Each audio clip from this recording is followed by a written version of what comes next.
Okay, so thankfully, many people are now in the job, the career field that they absolutely love from so many years ago, or at least they're in a field that wasn't exactly their first choice, but somehow along the way, it became what they love to do. That's right, but unfortunately, not every field remains as prevalent as it once was.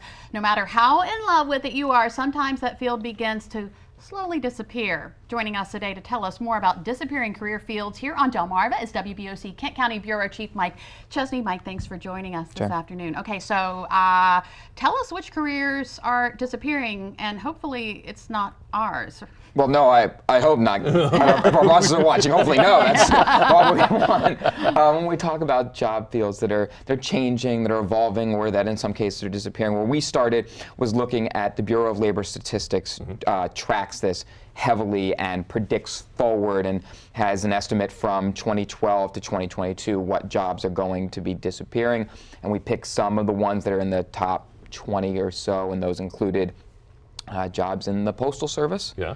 Mail carriers and postal sorters, clerks, things like that.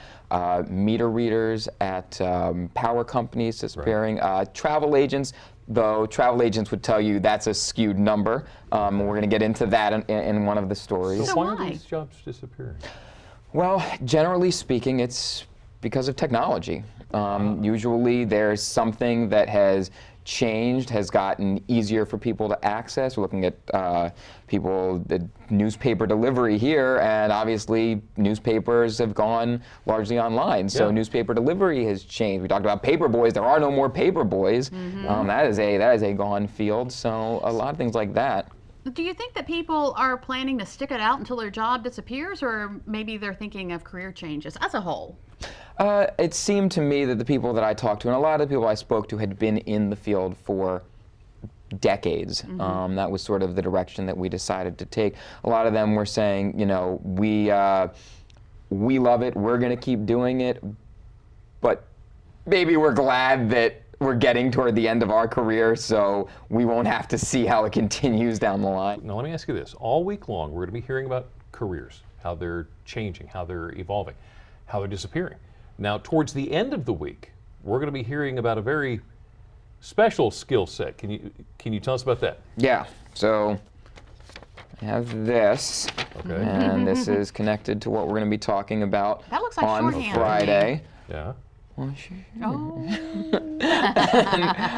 But yes, if you do know that it's shorthand, what actually is worth tuning in for on Friday is I have a very special connection to what's on this piece of paper, and you'll want to tune in and check out what that is on Friday evening. All right. Okay, Looking forward to that. Changing careers tonight on WBOC News at 7.